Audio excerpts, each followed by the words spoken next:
Authorities have now confirmed what no one wanted to hear. The remains discovered inside Jed Hall's vehicle were those of the missing teenager, found in a place that had already been searched again and again. Yet within just 20 minutes, AWP located what years of searching had failed to uncover. Jed Hall. Gone. Silent. 3 years vanished beneath unanswered questions. There were whispers that he had been struggling. Hints of sadness. But no trail. No evidence. Nothing concrete. What remains undeniable is how deeply he was loved. How many people never stopped caring. And how this discovery shattered the fragile hope a mother clung to, the belief that her son might still pull into the driveway at any moment. Amy, Jed's mother, was not prepared for this moment. No parent ever is. Matthew Jedediah Hall, known simply as Jed to those closest to him, disappeared on January 22, 2018. He stood 5 feet 11 inches, weighed 120 pounds, with brown eyes and brown hair. That night, he was driving a gray 2009 Nissan Versa hatchback, license plate 8BEF732. At approximately 2:30 a.m. Security footage captured him at American Heritage Charter School, just beyond city limits. He broke a window to get inside. He left behind a note, a necklace, and money in a friend's locker. Then he exited the building and drove away. Whether he returned home afterward remains unknown. By 6:51 a.m., his parents noticed something was wrong. Jed was not preparing for school. When they checked his room, they found the note he had left behind. Police were notified immediately. A search began within hours. Law enforcement agencies across Idaho Falls and surrounding counties combed through areas Jed knew well: forests, rural roads, familiar places. Friends and family were interviewed. His phone was tracked, pinging repeatedly, until it went silent at 6:48 a.m. The final signal placed it 43 miles southeast of a Verizon tower, near a river, near highway access points, near paths that led anywhere and nowhere. That region was searched thoroughly. Nothing surfaced. Years passed. No vehicle. No answers. Only questions growing heavier with time. Now, nearly 4 years later, an underwater recovery team returned to the river. This is what they do. This is where they look. Places others overlook. The Dr. Phil team joined them to help share the story, to shine light where darkness had settled. The flow was different. The weight was familiar. Conversations with families are never easy. Especially with a mother still suspended between hope and heartbreak. Each day, she waited. Each day, she imagined hearing the driveway gravel shift beneath familiar tires. There is no schedule for grief. No deadline for knowing. Some feel the truth quickly. Others take years. And many never truly accept it at all. What Amy feels is natural. What this family has endured is human. And today, the search was no longer about finding Jed, it was about bringing him home. We chose to step into this for you and for your family. Our work lives inside a YouTube series called Adventures with Purpose, where our focus is beneath the surface, underwater search and recovery. We are divers. We specialize in locating missing individuals who vanished alongside their vehicles. We never accept cases that are less than 3 months old, because families are often not ready. The wound is still too fresh. In this situation, it wasn't your family who reached out to us at first, it was someone close to you. Still, Jed's name had already been on our radar for more than a year and a half. When we initially examined his case, we chose not to move forward. At that time, license plate reader data from California appeared to suggest a different path, one that aligned with the hope you were holding on to. Because of that possibility, we paused. We stepped back. I understand that hope more than you might realize. When I was 16, I carried a similar urge, to disappear, to rebuild myself somewhere far away. Long before Google Maps or instant answers, I left everything behind. I crossed borders. I chose Grenada from an encyclopedia because it spoke English, because history suggested Americans weren't unwelcome there. Against all odds, I did it. I left the United States in the early 1990s as a teenager, chasing the idea of starting over. So when we reviewed Jed's story, those same questions surfaced. Could he have traveled south? Could he have crossed into Mexico? Headed north into Canada? But this wasn't the early 90s. This was 2018. Borders had eyes. Roads remembered license plates. Identification followed you everywhere. With readers and records at every turn, we stopped our investigation. We noted Jed's case on our master map, but we did not contact your family. Then something changed. Whenever we receive a sudden surge of messages, it usually means one thing: his name surfaced again. A reminder in the news. Our audience, 15 million viewers a month, began asking about Jed. We already knew his story. Still, we stayed where we were. Until a friend of yours reached out again. This time, they didn't let go. They asked us to look deeper. To recheck the phone ping. To verify the license plate data. So we did. And within 4 minutes, the truth surfaced. The plate matched, but it was California issued, not Idaho.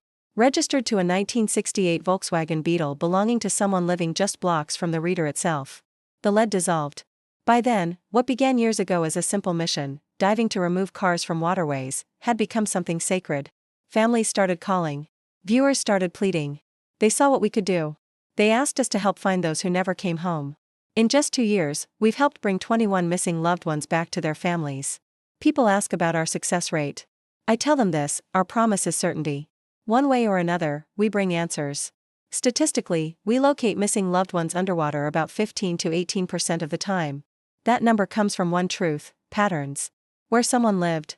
Where they learned. Where they were last seen. And whether a phone ping exists within a 5-mile radius. The remaining 82% are not failures. They are clarity. They protect hope, or gently prepare the heart for acceptance. Whether that hope is that he may still return, or that his note meant something final. And today, when this is over, I must trust the work we do. I must trust the waters we've searched. I need to be able to stand before you, look you in the eyes, shake Alan's hand, and speak with certainty, because that is what you deserve. I can say this with certainty now: there is no longer any reason to believe Jed is in the water here. That question has been answered. What remains are the investigations that came before us. In speaking with local detectives and the sergeant, it became clear there have always been rumors. Stories of vehicles underwater.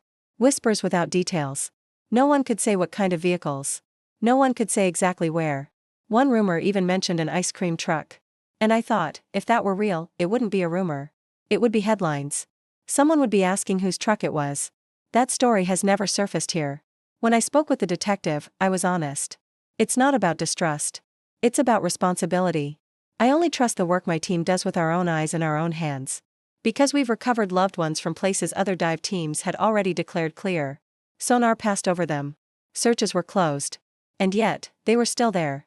That's why I came. To stand here for you. To give you answers I can personally stand behind. At that point, I asked if you wanted to share your heart. Not the facts, but the hope. The reason you believe he may still return within the window you and Alan are holding on to. And you did. You spoke of the many paths your thoughts have taken. Different possibilities. Different explanations. One idea led to militias. Another to distant places. And the most recent, France. The theory that his plate was once noted in Stockton, a port city. That perhaps he boarded a ship. That he may have committed to the French Foreign Legion. 5 years of silence. A return fluent in French. 1 year left on that clock. And I respect that hope. I truly do. I want it to be real. Because even if we don't find Jed today, and he is alive somewhere, this moment still matters. Around the world, hundreds of thousands of eyes will see his face.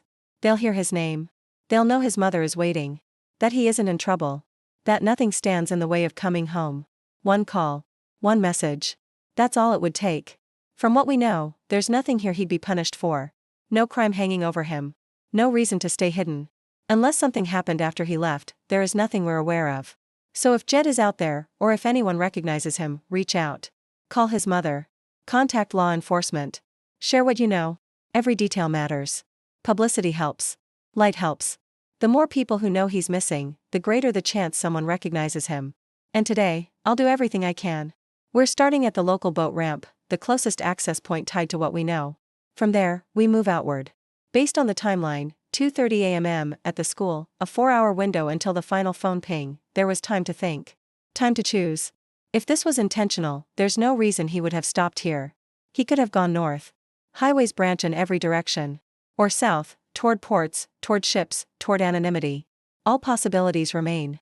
Still, my work begins within that 5-mile radius. That's where our 18% lives. That's where answers have surfaced before. Afterward, we met you. We wished each other luck. And before the water, we asked about who Jed was, not the mystery, but the person. You described a happy child. Curious. Always learning. Always asking questions. A strong student who worked at his own pace, and when he finished, helped others. He tutored classmates. He lifted those around him. At American Heritage Charter School, he stood out not for noise, but for kindness.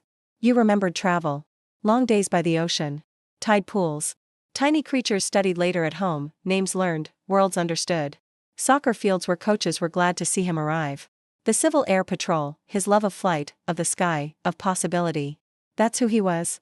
And that truth still matters, no matter where the answers lead. He had access to a small aircraft through that program. They were able to take him up, to let him feel what it meant to leave the ground.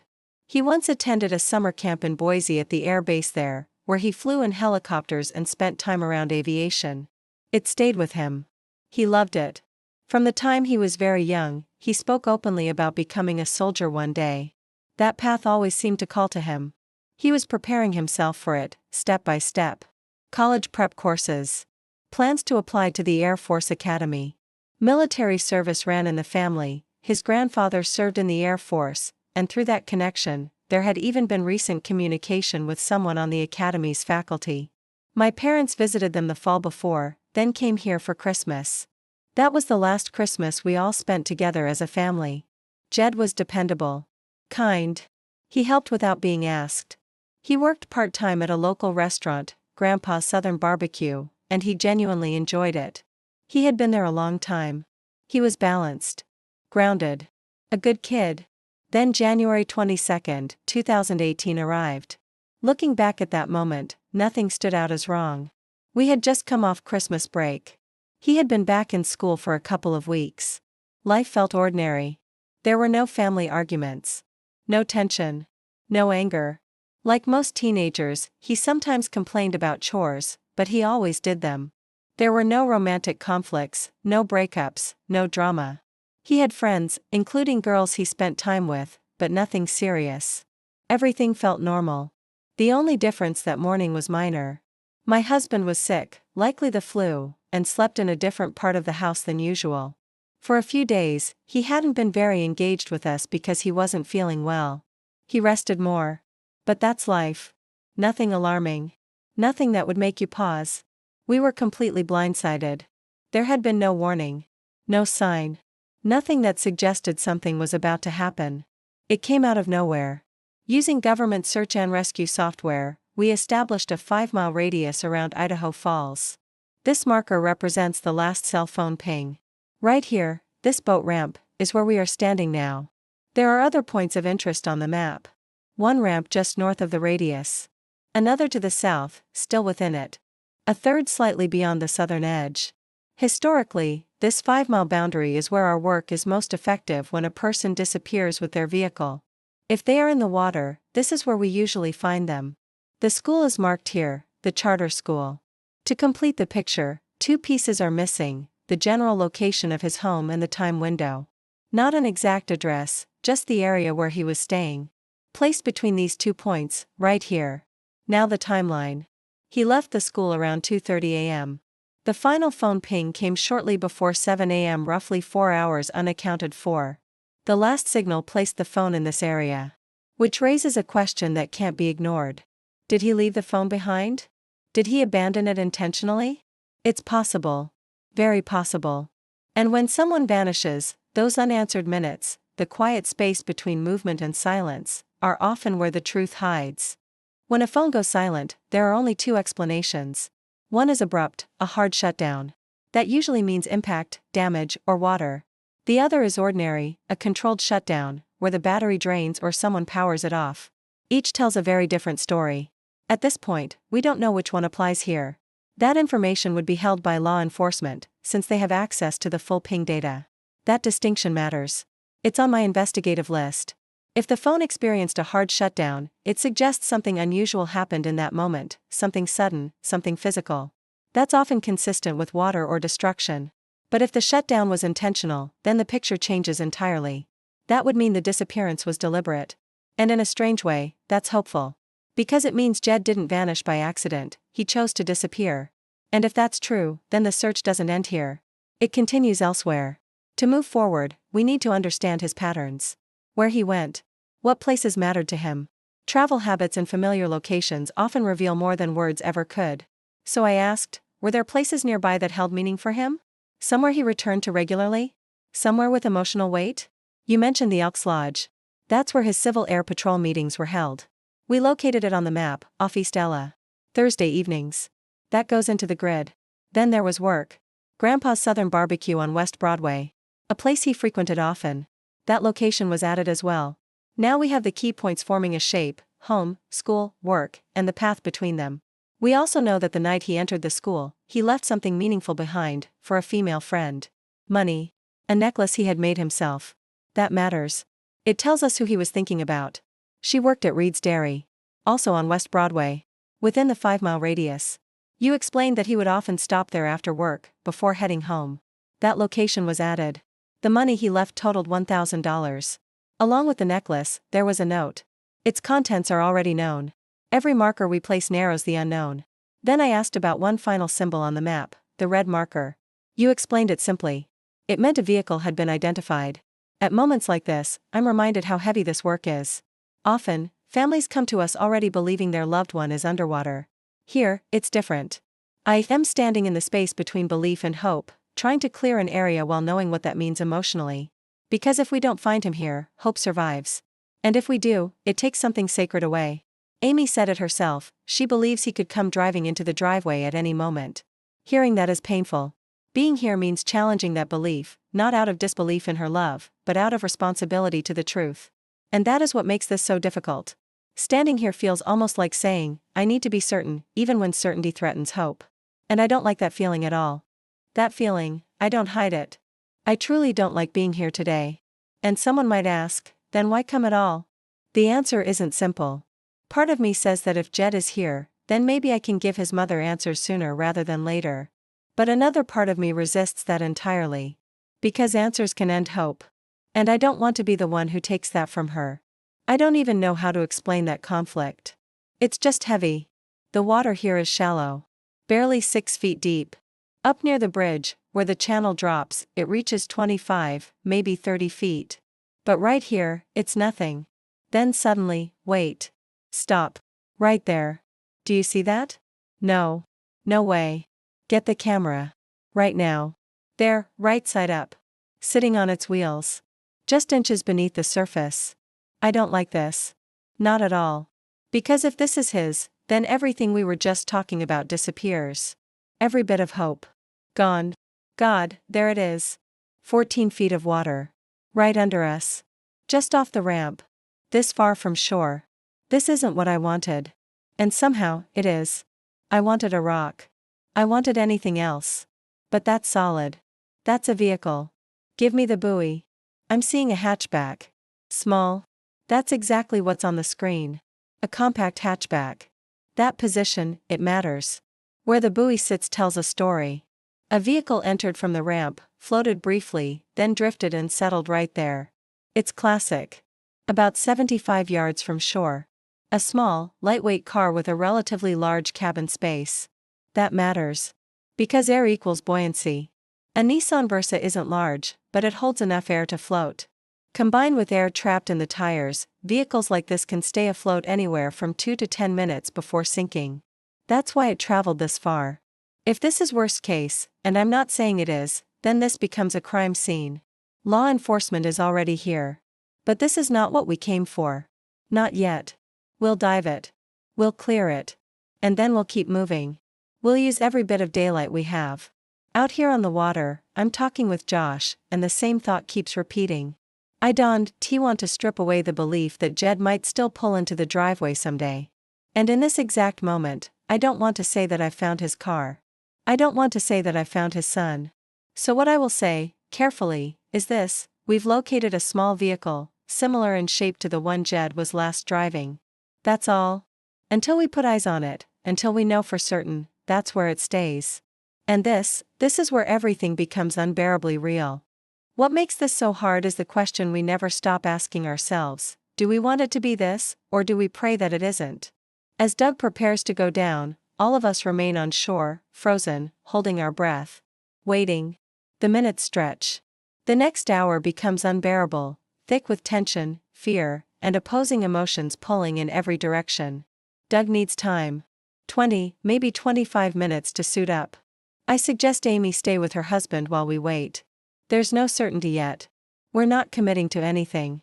Too much can still change. While Doug prepares, I continue scanning. We're not stopping. Not yet. The water here is shallow. 8 feet. The vehicle is upright, resting on its wheels. It looks crushed, like something heavy has passed over it again and again. That makes sense in water this shallow. Boats move through here. Time does what it always does. And in the middle of all this, the truth presses in. Jed was a happy kid. A good student. Kind. Helpful. None of this fit the picture. None of it ever did. Then Doug reaches the vehicle. He can stand directly on top of it.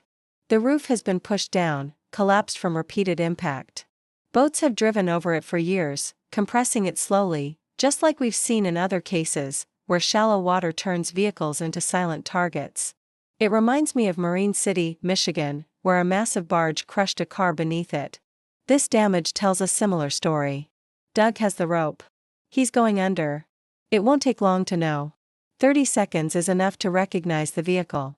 But he stays down longer, 2 minutes, maybe 3. That alone says something. He's moving around it now, searching for the plate. That's the confirmation. That's the line between uncertainty and truth. If he can recover it, law enforcement will have what they need. While he's down there, I finish scanning the rest of the river, all the way past the island. Nothing else. No other vehicles. Just this one. Then the update comes through. He's starting his assessment. The rear window is open. He moves along the driver's side. If this wasn't the right car, he would already be back at the surface, shaking his head, telling us to move on. But he stays down. Music plays. Time stretches. Then he surfaces. At first, I don't see it. Then I do. The license plate. I ask again, just to be sure. The number is repeated. It matches. Exactly. The same plate.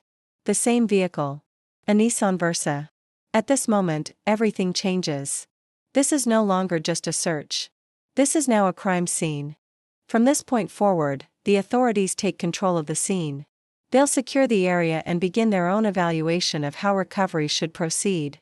Every possibility, especially the worst one, has to be considered, not because it's assumed, but because evidence must be protected. Until a medical examiner confirms what's inside the vehicle, everything is handled with extreme care. There is no doubt now, it is his car. During my assessment, I noted the condition of the vehicle. The front windshield is gone. The rear window is also gone. The front bumper is missing. But there's no sign of a violent collision. The damage tells a different story: years of current, pressure, and time. The entire interior is packed with silt, hardened almost like cement. Visibility inside is nearly non-existent. I entered as far as I safely could through the front windshield. I reached down and felt a shoe. There was nothing inside it. Nearby, I saw a bag resting toward the surface. Inside that bag was an empty pistol holster. I removed it briefly, then placed it back inside the bag and returned everything to its original position within the vehicle. Nothing was disturbed beyond what was necessary. The vehicle is positioned favorably for recovery. All 4 wheels are accessible. From a technical standpoint, it's straightforward. A rotator would provide the controlled lifting power needed. The key is precision. The car must be raised evenly, without tipping, without spilling its contents. With both windows open, the margin for error is almost non-existent. If anything goes wrong during extraction, evidence could be lost forever. The plan would be to rig both sides evenly, lift slowly, and move the vehicle directly onto the bank. From there, the medical examiner can conduct a proper evaluation on land. Nothing rushed. Nothing careless. Everything deliberate. As the day goes on, I keep watching Amy. She still can't let herself believe this is the end. And I support her in that. Completely. Jed's father had a background in law enforcement. There were theories. Emergency plans. Ideas about disappearing, starting over. For a long time, those possibilities felt real. But each new piece of evidence quietly erodes them. A shoe inside the car. An ammunition bag. A holster. Together, they point to one place. One outcome. The theories that once kept hope alive now begin to fall away. Jed was 16 years old. 16. Still a child in so many ways. If human remains are found inside this vehicle, then no explanation makes it easier. No context softens it. It is tragedy in its purest form. This case has weighed on me more than most. The family didn't come to us seeking closure. They weren't ready to believe Jed needed to be found, no matter where he was. That makes this different. Emotionally, it's the hardest case I've ever worked on. Not because of the water. Not because of the recovery. But because of the love that's still holding the family in place. When someone you love disappears without answers, you build walls just to survive. You have to. And while answers don't heal the loss, they allow people to move forward. They allow the walls to come down. They allow truth to replace endless wondering. You never stop missing someone you love. That never goes away. But knowing what happened, finally knowing, gives families a way to keep living. And even after all these years, that responsibility never feels lighter. What comes next is about care and control. The vehicle will be brought up this hillside, right here. Before that happens, the entire area must be locked down, no movement in or out. Once recovery begins, attention follows quickly. Media will arrive. That's inevitable. I know this isn't what we hoped for. Even though this is why we're here, it still isn't the outcome anyone wished for. It's not a moment of relief. But it also isn't the worst conclusion, not yet. There are still unknowns. And I hold on to the same hope you do, that Jed is somewhere else. That he left the car behind and kept going. That this was intentional. Another misdirection. Another false trail. There were so many of those early on. Mountains. Roads. Stories that pulled attention away. I want this to be just one more of those. Another piece that looks final but isn't. So we keep moving forward. Carefully. One step at a time. Hendrickson's record service is on scene now. They operate across Idaho, Utah, and Wyoming, with a fleet of over 100 trucks. What they brought today is exactly what's needed, a 60-ton, 3-stage rotator. This is the right tool. Stable. Precise. Powerful without being reckless. The boom extends over 40 feet, giving us full control. I'll go down with the soft shackles and rig the front of the vehicle. The plan is slow and deliberate. Lift evenly. Rotate gently. Set it down on the grass beyond the rotator. No sudden movement. No rushing. Right now, it's hard to tell what's happening beneath the surface. The buoy may have shifted. The line could have slack. Or Doug may be repositioning to check one last detail, to be sure nothing is missed, nothing lost. He's doing one final assessment down there. We hold position. The path is clear. The vehicle will come through here, allowing us to retrieve the bag resting near the windshield. Doug appears satisfied with the rig points now. The tow operator has the wireless controller. Doug stays close, watching every movement, making sure the plan unfolds exactly as intended. In the next few minutes, 4 or 5 at most, we should see the car begin to rise. And there it is. Slowly. Carefully. We let it drain. We let the moment breathe. Because from here on, every second matters. Doug has surfaced now. He told me there are remains inside the vehicle. At this point, there's no avoiding what that likely means. I wanted to prepare everyone, because they're going to reposition it, they'll pull it over to that spot right there. This isn't closure. Not the kind anyone was hoping for. Not even close. It came out of nowhere. Completely unexpected. And even now, there are still so many unanswered questions. The first remains are visible toward the back of the vehicle. Clothing is present. The individual is still dressed. Doug confirmed it, he was able to identify him. Bring the front end around. Ease it this way. Slowly. This isn't how we wanted it to end. But it is an ending.